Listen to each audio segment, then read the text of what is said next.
Captain Marcus Chen pressed his back against the crystalline rock formation, feeling the alien mineral slice through his damaged armor. His left arm hung useless at his side, dark red blood seeping through the tears in his combat suit. The translator device in his helmet crackled with static as the draconian voices grew closer. "The human pest still breathes," hissed one of them, its voice carrying the authority of a pack leader. "How disappointing. I expected more sport from the species that dared challenge our sovereignty." Marcus gritted his teeth and checked his weapons charge indicator. 7% power remaining. Not enough for a sustained firefight. Barely enough for 3 shots if he was lucky. The emergency beacon on his chest plate blinked red, but he doubted any rescue would arrive in time. His scouting mission to the contested moon of Kepler 442b had gone sideways the moment he discovered the Draconian forward base. The Draconians weren't actually dragons, despite what human military intelligence called them. They were bipedal reptilian aliens standing nearly 8 feet tall, with scales that shifted color based on their emotional state and wing-like appendages that could generate powerful electromagnetic fields. Their technology was centuries ahead of humanity's. Their ships could fold space, and their warriors were bred for combat from birth. What made them truly terrifying wasn't their physical prowess or advanced weapons. It was their complete lack of empathy for what they considered inferior species. 3 months ago, they had arrived at the edge of human space with a simple message: submit or be exterminated. The Galactic Council had remained silent, as they always did when stronger species bullied weaker ones. Humanity stood alone. Marcus heard the scrape of claws against stone. They were close now, probably using thermal imaging to track his body heat. His military training kicked in, forcing him to assess his tactical situation with cold professionalism, despite the pain radiating through his body. The rock formation provided cover from 3 sides, but they could easily surround him. His combat knife was still sharp, but getting close enough to use it meant certain death. "You fought well for a primitive," called another draconian voice, this one younger and more eager. "Your species shows promise as warriors. Even if you lack proper evolution, perhaps we will keep some of you as gladiators when we finish conquering your worlds." The casual cruelty in those words sparked something in Marcus's chest, not anger. He was too professional for that.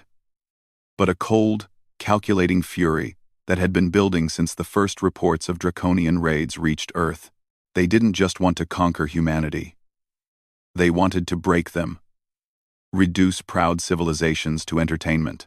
A shadow moved across the purple-tinged sunlight filtering through the moon's thin atmosphere. Marcus risked a glance upward and saw one of the Draconians using its wing appendages to glide between the rocky spires above.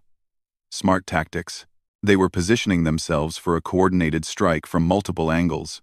Marcus activated his suit's emergency stims, feeling the chemical cocktail flood his system. The pain in his arm receded, replaced by artificial alertness. He had maybe 10 minutes before the drugs wore off and shock set in. Time to make them count. "I know you can hear me, human," the pack leader's voice echoed off the rocks. "Your primitive technology cannot mask your location from our sensors. Surrender now, and we will grant you the honor of single combat. Die well, and we might spare a few of your colonies." It was a lie, of course. Marcus had read the intelligence reports from the outer settlements. The Draconians didn't take prisoners, and they didn't honor agreements with species they considered inferior. They were playing with him, drawing out his death for their amusement. But something in the pack leader's tone suggested this wasn't entirely sport. They were taking longer than necessary to finish him off. Draconians were efficient killers. The fact that they were talking at all meant something had caught their interest. Marcus thought about his sister Sarah back on Mars, working in the terraforming labs, about his nephew Tommy, who wanted to be a pilot like his uncle, about the millions of humans living their lives, completely unaware that their future hung in the balance on this desolate moon. He checked his weapon one more time, then began working on his backup plan. Every human soldier carried emergency charges designed to destroy sensitive equipment if capture seemed inevitable. The charges were small but powerful, intended to prevent enemy analysis of human technology. But Marcus had a different idea. The rock formation he was hiding behind wasn't natural stone. It was crystallized Keplerite, a mineral that formed naturally in this moon's unique magnetic field. The geology briefing had mentioned that Keplerite was unstable when exposed to plasma energy. Unstable enough to cause a significant explosion. Marcus began reconfiguring his weapon's power cell, overriding the safety protocols his suit's computer kept trying to activate. If he could channel the remaining charge through the Keplerite formation, he might create enough of a blast to take some of the Draconians with him. It wouldn't save humanity, but it would send a message that humans didn't die quietly. "Your silence grows tiresome," the pack leader called out. "We know your species values honor. Face us properly, and earn a warrior's death instead of cowering like prey." A bitter laugh escaped Marcus's lips. Honor. These creatures who slaughtered civilians and enslaved entire species wanted to lecture him about honor, but as he worked on his improvised explosive, he realized something important. They did understand the concept of honor, even if their definition was twisted. In their society, how you died mattered. It determined how you were remembered, what status your bloodline retained. Maybe that was something he could use. Marcus stood up slowly, his weapon held loosely at his side. "I hear you talking about honor," he called out, his voice carrying clearly in the thin atmosphere. "But I don't see any honor in 5 hunters cornering one wounded prey." The movement stopped. Even through the static of his translator, Marcus could hear the shift in their breathing patterns. He had touched something. "You dare question Draconian honor?" The pack leader's voice carried genuine offense. "We are the apex predators of the galaxy. We have conquered 17 star systems. Our bloodlines stretch back 10,000 years. And yet here you are," Marcus continued, keeping his tone conversational despite the adrenaline coursing through his veins. 5 fully armed, healthy warriors afraid to face one injured human in single combat. Your ancestors must be proud." The silence stretched for long seconds.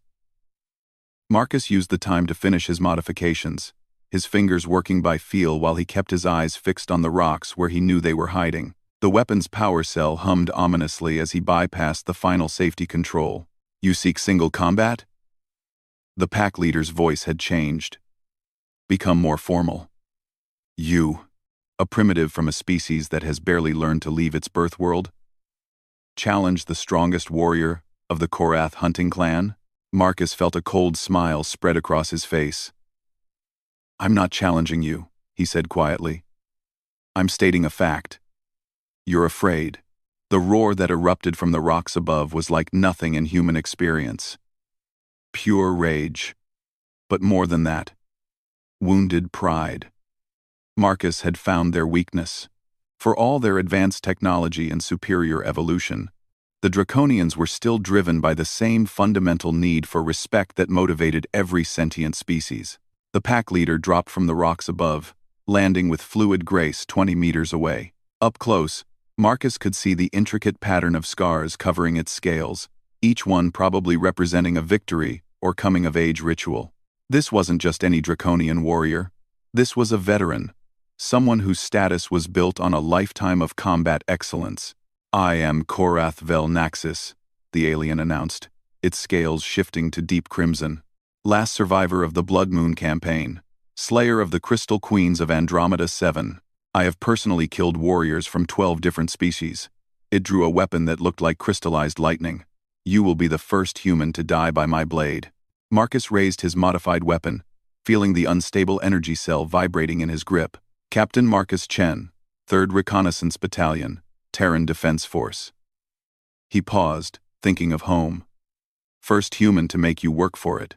The other Draconians had formed a loose circle around them, but Marcus noticed they maintained a respectful distance. This was ritual now, governed by laws older than their technology. Whatever happened next would be witnessed and remembered, according to their ancient codes. Korath Vel Naxis studied him with predator's eyes. "You are brave, human, foolish, but brave. Your species may prove interesting after all." The alien shifted into a combat stance, its wing appendages spreading wide. "Die well, and I will ensure your people are conquered with honor rather than shame." Marcus felt the weight of his species' future in that moment. This alien warrior had no idea that humanity's response to overwhelming odds wasn't surrender. It was innovation. the same drive that had taken them from cave painters to star travelers in mere millennia. The same stubborn refusal to accept limitations that had built cities on Mars and sent generation ships toward distant suns. "You want to see how humans die?" Marcus asked, his finger moving toward the weapon's trigger. "We don't die. We adapt." The Draconian lunged forward with inhuman speed, its crystalline blade trailing energy. Marcus dove sideways, firing not at his opponent, but at the Keplerite formation behind him. His modified weapon discharged its entire power cell in a single, uncontrolled burst. The explosion lit up the thin atmosphere like a newborn star. When the light faded and the debris stopped falling, Korath Vel Naxis stood alone in a crater of melted rock, his scales showing the pale green of genuine surprise. The human was gone, along with half the rock formation and two of the other Draconian hunters who had been standing too close. But the human's escape pod was already streaking toward the upper atmosphere, its emergency beacon broadcasting everything that had happened here. And in the alien warrior's mind, a new thought was forming. One that would change everything. These humans were not what the intelligence reports had claimed. They were something far more dangerous than primitive warriors or potential slaves. They were survivors who turned disadvantages into weapons, who fought with their minds as much as their bodies. For the first time in his long career of conquest, Korath Vel Naxis wondered if his people had chosen the wrong enemy.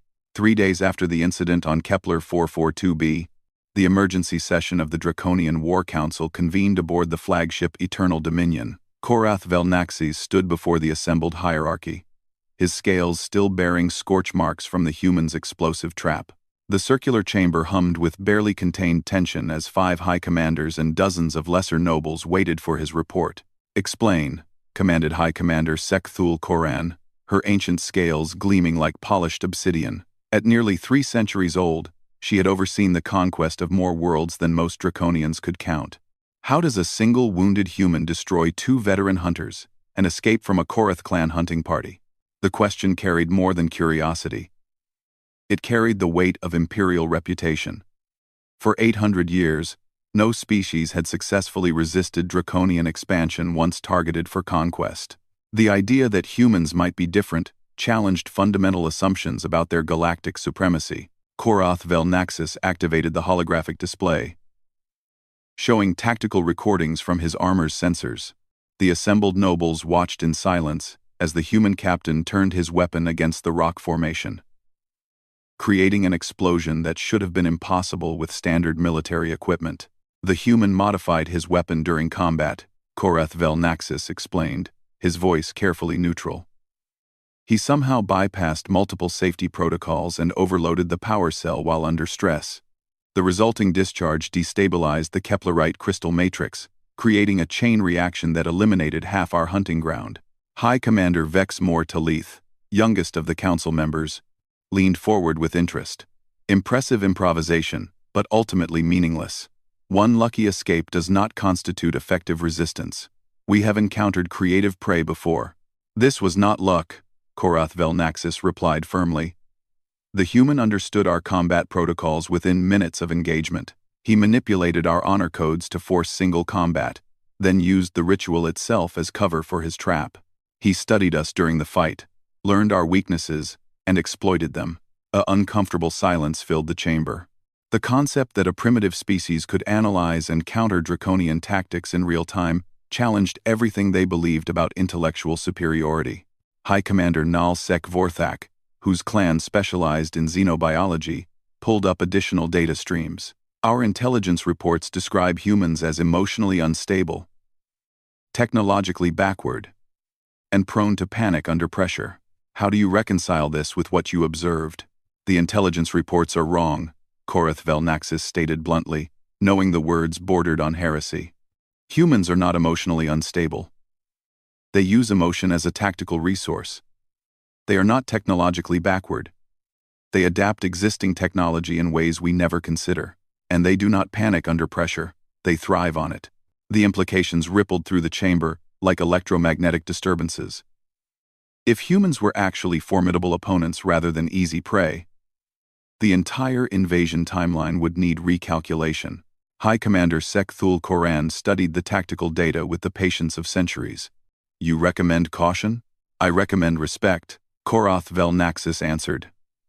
This human captain was wounded, outnumbered, and equipped with inferior weapons. Yet he nearly killed me, and successfully eliminated 2 hunters. Imagine what they might accomplish when properly prepared and fighting for their home worlds. Young High Commander Vex Mortalith dismissed this with a gesture. Paranoia serves no purpose. Yes, this individual showed cunning, but individual excellence does not translate to species-wide capability. We have studied their military records. Their largest conflicts involved primitive projectile weapons and crude chemical explosives. They have no experience with true warfare. Permission to present additional evidence, Korath Velnaxis requested. At Sek Thul Koran's nod, he activated a new data stream, showing human historical records recovered from intercepted transmissions. The hologram displayed images from human conflicts spanning their recorded history. Ancient battles, medieval sieges, world wars, space conflicts between colony groups. Observe the pattern, Korath Velnaxis said, as scenes shifted across the display. Humans consistently defeat superior forces through innovation, adaptability, and what they call asymmetric warfare. When facing enemies with better equipment, they change the rules of engagement. When confronting superior numbers, they strike at logistics and command structures. When threatened with extinction, they become more dangerous, not less. The images showed human warriors using everything from cavalry charges against machine gun nests to cyber attacks against orbital platforms. Always outnumbered, always outgunned, yet somehow surviving and often winning. High Commander Nalsek Vorthak's scales shifted to thoughtful blue. Interesting data. But how does this relate to our current situation? We possess technological advantages they cannot hope to match. Do we? Korath Velnaxis challenged. I watched this human take our most advanced personal weapon and turn the environment itself against us. How long before they analyze our ship designs and find similar weaknesses? How long before they turn our own technology into weapons we never imagined? The chamber fell silent as the implications sank in. Draconian military doctrine had remained largely unchanged for millennia because it worked. Overwhelming technological superiority applied with ruthless efficiency. The possibility that an enemy might negate that advantage through creativity rather than matching force was profoundly disturbing. High Commander Sek Thul Koran finally spoke. You propose delaying the invasion? I propose preparing for an actual war instead of another conquest, Korath Velnaxis replied. Previous species either surrendered immediately or fought conventionally until overwhelmed. Humans will do neither. They will study us, learn from every engagement, and adapt faster than we can compensate. Speculation, snorted High Commander Kesval Morgoth, whose clan had led 17 successful planetary conquests. We are allowing fear of one clever primitive to cloud our judgment. Humans have existed for barely 50,000 years and achieved spaceflight only recently. We have conquered the galaxy for millennia. Experience matters more than cleverness. Korath Velnaxis felt his scales shift toward combative red, but forced himself to remain calm. With respect, High Commander, our previous conquests involved species following predictable patterns. Humans do not follow patterns. They create new ones. To illustrate his point, he pulled up human military histories from their recent colonial conflicts. Look at their tactics. When facing superior enemy numbers, they developed something called guerrilla warfare. Small units striking targets of opportunity before disappearing. When confronted with better protected enemies, they created combined arms doctrine, coordinating different unit types for maximum effect. When threatened with nuclear annihilation, they developed mutually assured destruction, making victory too costly to achieve. The tactical displays showed human military evolution in fast forward. Weapons, strategies, and doctrines changing and adapting with frightening speed. What impressed Korath Velnaxis most was how quickly humans learned from defeat. Every loss became data for the next engagement. High Commander Vex Mortalith studied the displays with growing unease. You suggest they will evolve counters to our standard tactics? I suggest they already have, Korath Velnaxis replied grimly. The captain I fought knew exactly how to manipulate our honor codes. That knowledge did not come from battlefield observation. It came from systematic study of our culture and psychology. They have been preparing for this war since our ultimatum was delivered. The council exchanged glances heavy with implication. If humans had spent months analyzing draconian society and military doctrine, they might have prepared surprises beyond individual improvisation. High Commander Nalsek Vorthak called up strategic assessments of human space. Their defensive positions appear conventional. Orbital platforms, patrol fleets, fortified colonies, standard arrangements for technologically inferior species, standard arrangements that might conceal unconventional weapons, Korath Velnaxis warned. This captain turned a simple power cell into an explosive device using local materials. What might their engineers accomplish with months to prepare and access to industrial resources? The question hung in the air like a poisonous gas. Draconian war doctrine assumed enemy capabilities based on observed technology levels. But if humans could improvise devastating weapons from basic components, all capability assessments might be meaningless. High Commander Sek Thul Koran made the decision that would shape the coming conflict. We will proceed with the invasion as planned, but with additional caution. All hunters will receive updated tactical protocols regarding human adaptability. Fleet commanders will prepare for unconventional resistance. And if the humans prove more dangerous than expected?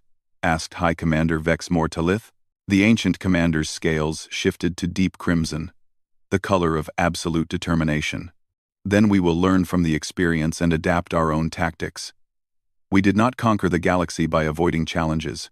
As the council dispersed to prepare their forces, Korath Velnaxis remained behind, staring at the tactical displays still showing human combat footage. Something about their military history troubled him beyond the obvious implications for the coming invasion.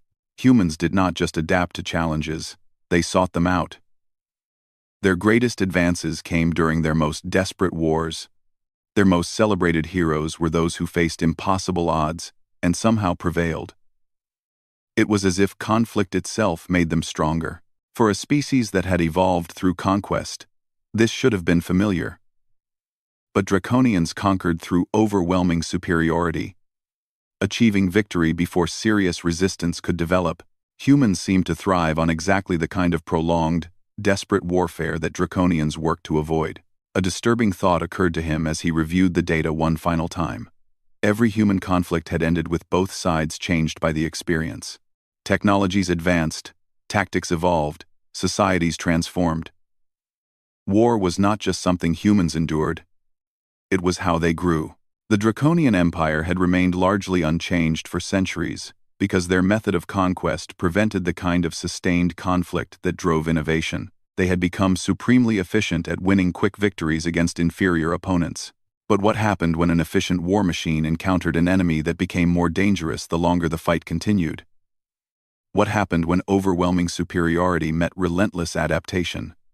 For the first time in his long military career, Korath Velnaxis wondered if his people truly understood what they had chosen to fight. 6 months later, Korath Velnaxis stood in the command center of a heavily damaged Draconian dreadnought, watching tactical displays that told a story of impossible reversal. What had begun as a routine conquest had become the bloodiest campaign in Draconian history. And somehow, impossibly, the humans were winning. The first phase had gone according to plan. Draconian fleets had swept through the outer human colonies with their characteristic overwhelming force, expecting quick surrender followed by systematic occupation. Instead, they found empty worlds and abandoned installations, as if the humans had simply vanished into space. Then the attacks began. "Status report," demanded Fleet Commander Theknal Korthus, her scales showing the stressed purple coloration that had become common among Draconian leadership lately. 16 supply convoys hit in the past week, reported the tactical coordinator, his young voice carrying exhaustion beyond his years.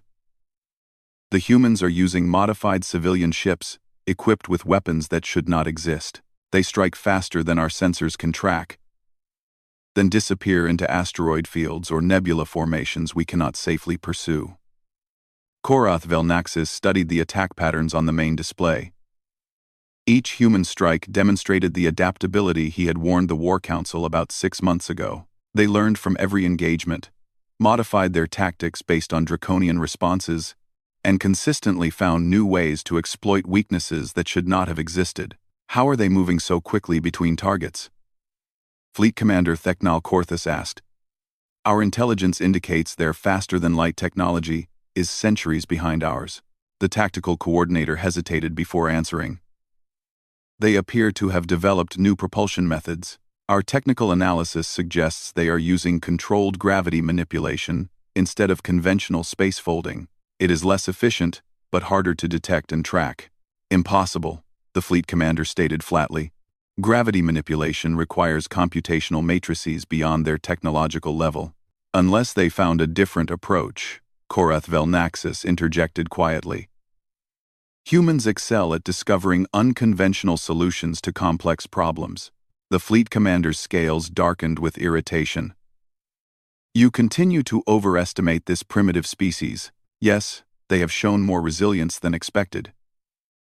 But that only delays the inevitable outcome. Before Korath Velnaxis could respond, alarms began blaring throughout the command center. Emergency lights bathed everything in pulsing red as damage reports flooded the communication systems. Contact! Shouted the sensor operator. Multiple human vessels emerging from the nebula formation at Mark 77 Alpha. They are broadcasting surrender requests. Finally, muttered Fleet Commander Theknal Korthus. Display the transmission. The main screen shifted to show a human figure in simple diplomatic attire, standing in what appeared to be a civilian spacecraft's bridge. The human looked tired but determined, speaking in carefully pronounced draconian formal language. I am Ambassador Sarah Chen of the Terran Defense Coalition. I request immediate cessation of hostilities and formal negotiation regarding terms of human surrender to the Draconian Empire. Fleet Commander Theknal Korthus straightened with satisfaction. At last. Open communication channels and prepare to receive their unconditional surrender. But Korath Velnaxis felt his scales shifting to anxious yellow. Something felt wrong about this development.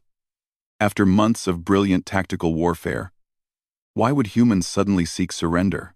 And why did the ambassador share a family name with the captain who had escaped his hunting party months ago? Wait, he called out. But the communication link was already established.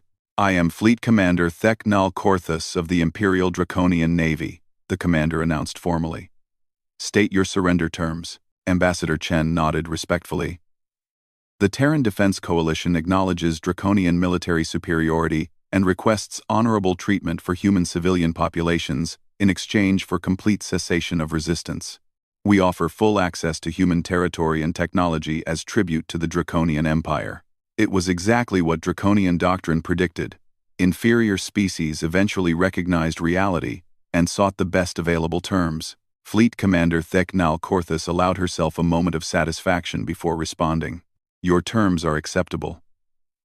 Transmit the locations of all human military assets and stand down your remaining forces. We will. The transmission cut to static. Then the lights went out.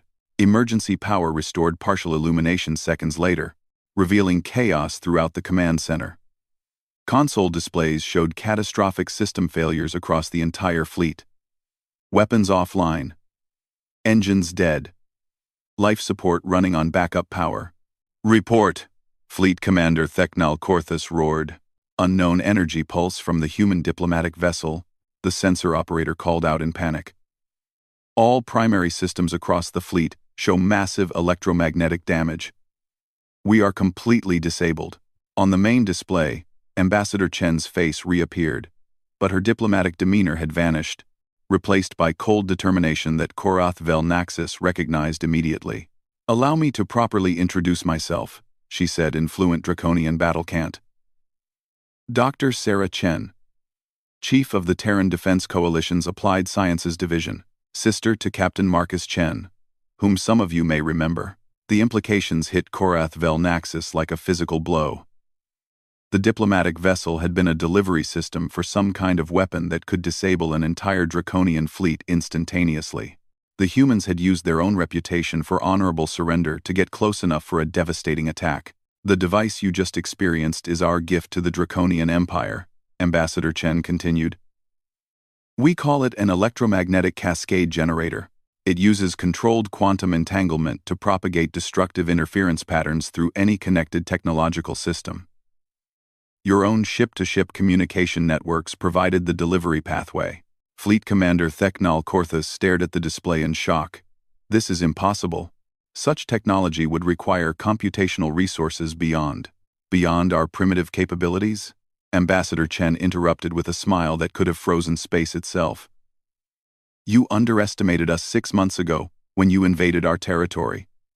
You underestimated my brother, when your hunters cornered him, and you underestimated human ingenuity when you assumed we would fight your kind of war. The tactical displays came back online, showing the full scope of the disaster. 17 Draconian dreadnoughts, 43 cruisers, and over 100 support vessels, all completely disabled and drifting helplessly. The most powerful fleet in Draconian history, rendered useless by a single human weapon. Your invasion fleet will remain intact, Ambassador Chen explained conversationally.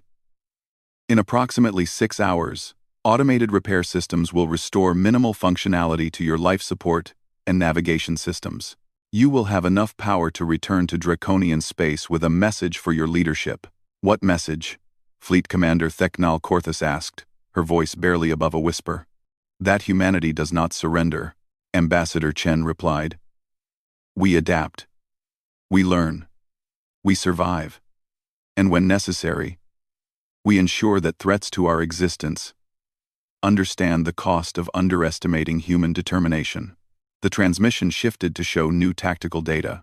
Human fleets emerging from hidden positions throughout the star system. Their weapons trained on the disabled Draconian vessels. But instead of opening fire, they maintained protective formations, clearly offering safe passage back to Draconian space. Your empire has a choice to make, Ambassador Chen continued. You can acknowledge that humans are not suitable targets for conquest and withdraw to your existing territory. Or you can continue this war and discover what other surprises we have prepared. Korath Vel Naxis stepped forward, his scales showing deep respect patterns. May I speak? Ambassador Chen nodded. The infamous Korath Vel Naxis. My brother described you as an honorable warrior trapped in an dishonorable war. Your brother fought with great courage, Korath Vel Naxis replied formally. I have studied human tactical evolution over these past months. You have transformed warfare itself into a weapon against us. We transformed everything into weapons, Ambassador Chen corrected. Our scientists turned physics into an electromagnetic cascade device. Our diplomats turned negotiation into a delivery system. Our entire civilization turned survival into an art form. This is what humans do when threatened with extinction. The command center fell silent as the full implications became clear. Humanity had not just resisted conquest. They had redefined what resistance meant. Every human defeat had provided intelligence for the next engagement. Every Draconian victory had taught them new weaknesses to exploit. Fleet Commander Theknal Korthus found her voice again. What prevents us from returning with overwhelming force? Your tricks will not work twice, because, by the time you return, we will have new tricks, Ambassador Chen replied with complete confidence. This is the lesson your empire refuses to learn. You achieve victory through superior force applied efficiently. Humans achieve victory through continuous adaptation, applied creatively. Your advantages are static. Ours improve with every challenge. She paused, studying the disabled Draconian fleet through her sensors. Besides, you have already lost the only advantage that mattered. Your reputation for inevitable victory is broken. Every species you have conquered is watching this transmission. They see that the mighty Draconian Empire can be defeated by supposedly primitive humans using creativity and determination. The words struck home like plasma bolts. Draconian power had always rested on fear as much as military might. If other conquered species began to believe resistance was possible, the entire imperial structure could collapse. What do you propose? Korath Velnaxis asked, recognizing the strategic reality. Coexistence, Ambassador Chen replied simply. Humans have no interest in conquest or empire. We want to explore the galaxy, learn from other species, and contribute to galactic civilization, but we will never again tolerate threats to our independence. She gestured toward the tactical displays showing human ships maintaining their protective formations. We return your fleet intact as proof of human restraint. In exchange, the Draconian Empire formally recognizes human sovereignty and establishes normal diplomatic relations. Both species benefit from peace. Fleet Commander Theknal Korthus considered the offer. From a purely military perspective, it was more generous than the humans had any reason to provide. They could have destroyed the entire fleet and crippled Draconian power permanently. Instead, they offered an honorable resolution that allowed both sides to claim victory. The War Council will need time to consider these terms, she said finally. Of course, Ambassador Chen agreed. We will provide escort to the edge of human space and transmit formal proposals through standard diplomatic channels. But understand, this offer expires if hostilities resume. Humans prefer peace, but we excel at war. As the transmission ended, Korath Velnaxis reflected on how completely the situation had reversed. 6 months ago, he had hunted a single wounded human and barely escaped alive. Today, that human's sister had single-handedly neutralized the most powerful fleet in Draconian history while offering terms that preserved Draconian honor. Perhaps that was the most human trait of all. The ability to win so completely that victory itself became an act of mercy. They had not just defeated the Draconian Empire. They had transformed their enemies into potential allies. For a species that claimed to value honor above all else, it was a lesson worth learning. And as repair systems slowly restored minimal function to his ship, Korath Velnaxis began composing his report to the War Council, knowing it would change the course of galactic history. The age of human expansion was about to begin, not through conquest, but through the kind of patient, determined excellence that had saved them from extinction. And somehow, the galaxy would be better for it.